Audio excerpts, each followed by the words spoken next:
indianews7.com में आपका स्वागत है। आइए अब शुरू करते हैं आज की खबरों का सिलसिला। शिवराज सिंह चौहान ही असली खिलाड़ी हैं। हॉकी खेल पर आए संकट के बादल को सुलझाते हुए मंजे हुए खिलाड़ी के समान आर्थिक राशि उपलब्ध कराई। महिला खिलाड़ियों को प्रोत्साहित करते हुए पूरे देश से वाहवाही लूटी। उनका ये कदम न केवल काबिले तारीफ है बल्कि अन्य प्रदेश के मुख्यमंत्रियों के लिए आदर्श भी है। आइए अब हम बात करते हैं राजनीति के खिलाड़ी की। वो मजा हुआ खिलाड़ी जिसने राजनीति शुरू तो की थी प्राथमिक शाला से और चलते चलते आज वो प्रदेश का मुख्यमंत्री है। हम बात कर रहे हैं मध्य प्रदेश के मुख्यमंत्री शिवराज सिंह चौहान की। शिवराज सिंह चौहान एक किसान के बेटे हैं, लेकिन इस किसान के बेटे ने खेतों में हल तो नहीं चलाया, राजनीति की खेती में ऐसा हल चलाया, ऐसी फसल उगाई कि आज वो मुख्यमंत्री की कुर्सी पर पहुंच गए हैं और बड़े बड़े नेताओं के उन्होंने हौसले पस्त कर दिए हैं। राजनीति में चौके और छक्के लगाने वाले शिवराज सिंह चौहान ने अब खेल की दुनिया में भी चौके और छक्के लगाना शुरू कर दिए हैं। शिवराज सिंह ने ये शुरुआत भारत के हॉकी महिला और पुरुष खिलाड़ियों को अनुदान देकर शुरू की और हॉकी को पुनः जीवित करने के लिए जो दरियादिली मुख्यमंत्री शिवराज सिंह ने दिखाई है वह काबिले तारीफ है। मुख्यमंत्री ने करोड़ों रुपए की सहायता ही नहीं दी, इन खिलाड़ियों को और विशेषकर महिला खिलाड़ियों को अपने आवास पर बुलाकर उन्हें सम्मानित किया है, उनके साथ भोज किया है और उन्हें उनके हौसले अफजाई की है। मध्य प्रदेश के मुख्यमंत्री की तरह यदि दूसरे राज्यों के मुख्यमंत्री भी इसका अनुसरण करें तो कोई हॉकी को गोद ले, कोई फुटबॉल को गोद ले और कोई यदि क्रिकेट को गोद लेता है तो इस तरह भारत के तमाम सारे वो खेल जो आज पिछड़ रहे हैं उन खेलों को बढ़ावा मिल सकता है। मध्य प्रदेश की राजनीति में एक छत्र राज करने वाले शिवराज सिंह अब कोशिश कर रहे हैं कि खेल के मैदान में भी वो अन्य राजनेताओं की तुलना में सबसे आगे दिखाई दें।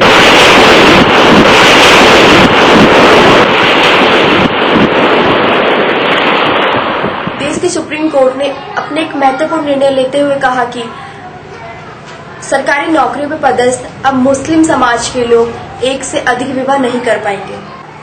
अगर कोई लोक सेवक ऐसा करता है तो उसे अपनी नौकरी से इस्तीफा देना होगा। जाहिर है कि इस निर्णय से मुस्लिम समाज की स्त्रियों को काफी सहायता मिलेगी।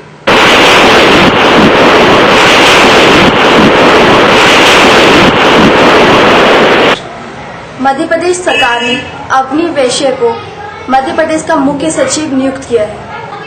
श्री वैश्य 1 फरवरी से अपना कार्यभार संभालेंगे।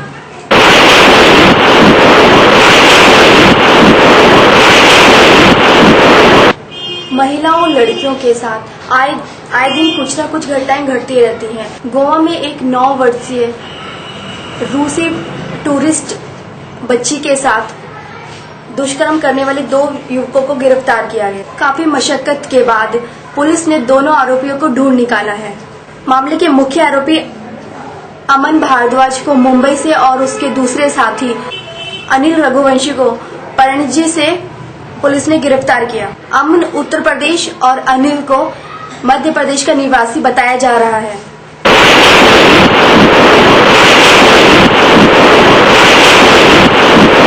विदेश राज्य मंत्री परनीत कौर ने कहा कि ऑस्ट्रेलिया में भारतीयों पर लगातार हो रहे हमलों के चलते ऑस्ट्रेलिया जाकर पढ़ाई नहीं करी जाने की सलाह दी। पिछले महीने जब ऑस्ट्रेलिया से रणजोत सिंह का शव भारत लाया गया तब उन्होंने एक प्रेस कॉन्फ्रेंस में कहा कि ऑस्ट्रेलिया में भारतीय छात्रों को सतर्क रहना चाहिए।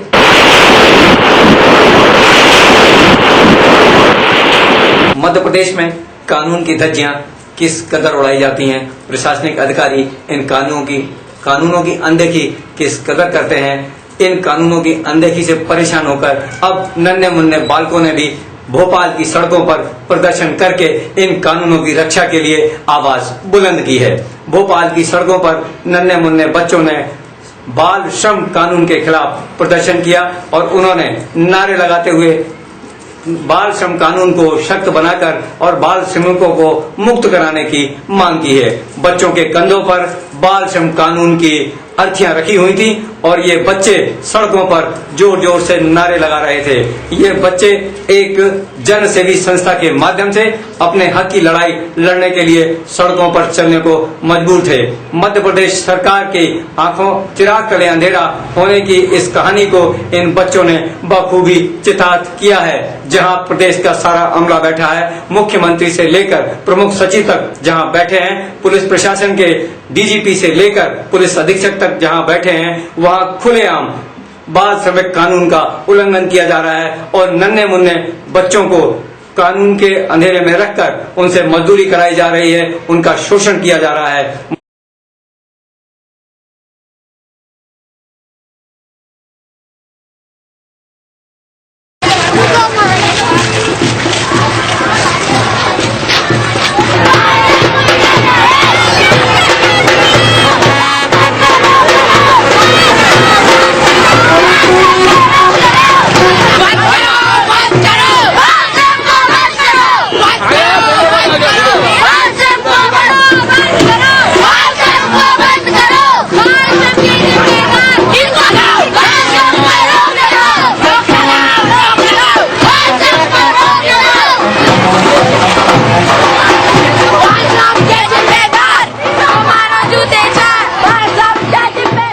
मध्य प्रदेश सरकार को और श्रम न्यायालय को और श्रम कानून मंत्रालय को इस ओर विशेष ध्यान देना चाहिए और ऐसे बच्चों को जिनके साथ बाल श्रम कानून का उल्लंघन करके उनसे मजदूरी कराई जा रही है, जिनका शोषण किया जा रहा है, उनको शोषण करने वालों से मुक्त कराया जाना चाहिए। और जिन बच्चों के पास रहने का या खाने का आसरा नहीं है, उन बच्चों को पढ़ाई लिखाई और शिक्षा के साथ साथ उन्हें रहने की व्यवस्था भी सरकार को करना चाहिए।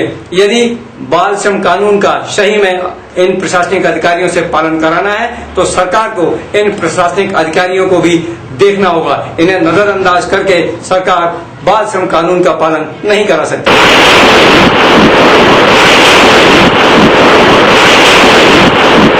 मध्य प्रदेश की राजधानी भोपाल में यूं तो कहने को पुलिस का एक बहुत बड़ा अमला कार्यरत है और इस हमले का एक भाग यातायात सुविधाओं को जनता को मुहैया कराने के लिए बतौर यातायात पुलिस भी पदस्थ किया गया है। लेकिन अक्सर देखने में ये आता है कि यातायात पुलिस के जवान जनता की सुविधाओं की ओर कम और अपनी सुविधाओं की ओर ज्यादा ध्यान देते हैं। इसी का परिणाम है कि भोपाल की सड़कों पर आए दिन एक्सीडेंट होते हैं और कई माओं की गोद सूनी हो जाती है तो कई लोग अपंग हो जाते हैं। भोपाल में एक ऐसी ही दुर्घटना शाम को घटित हुई जिसमें एक जीप चालक ने लापरवाही से जीप को चलाते हुए 5 लोगों को टक्कर मार दी और इन 5 लोगों को टक्कर मारने के बाद जीप चालक अपनी जीप को लेकर फरार हो गया। घटना स्थल पर मौजूद लोगों ने इन 5 लोगों को उठाकर चिकित्सालय पहुंचाया।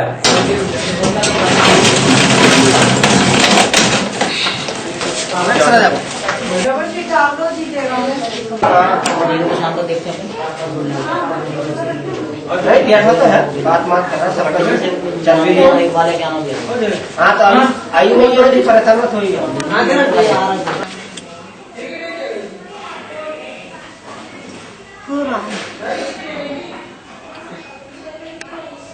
इन 5 को प्राइवेट चिकित्सालय में भर्ती कराने के बाद पुलिस प्रशासन को सूचना दी गई। अब देखना यह है कि पुलिस प्रशासन इन 5 व्यक्तियों को घायल करके जाने वाली वाहन को पुलिस पकड़ पाती है या नहीं। मध्य प्रदेश में विद्युत उत्पादन की बढ़ोतरी को लेकर खंडवा में 1600 मेगावाट का एक पावर यूनिट लगाया जाएगा। इस पावर यूनिट को बनाने के लिए भेल और मध्य प्रदेश विद्युत मंडल की जनरेटिंग कंपनी के बीच भोपाल में एक अनुबंध पर हस्ताक्षर हुए हैं। ये अनुबंध केंद्र सरकार के भारी उद्योग राज्य मंत्री अरुण यादव और मध्य प्रदेश सरकार के मुख्यमंत्री शिवराज सिंह चौहान की मौजूदगी में किया गया है। इस अनुबंध के बाद खंडवा में ये पावर प्रोजेक्ट का कार्य शीघ्र ही शुरू होने वाला है। इस पावर प्रोजेक्ट के शुरू हो जाने के बाद यहाँ विद्युत उत्पादन होने के बाद मध्य प्रदेश में विद्युत की कमी से जनता को कुछ राहत मिलने की संभावना हो जाएगी। आज की खबरों में बस इतना ही। आप देखते रहिए indianews7.com। नमस्कार।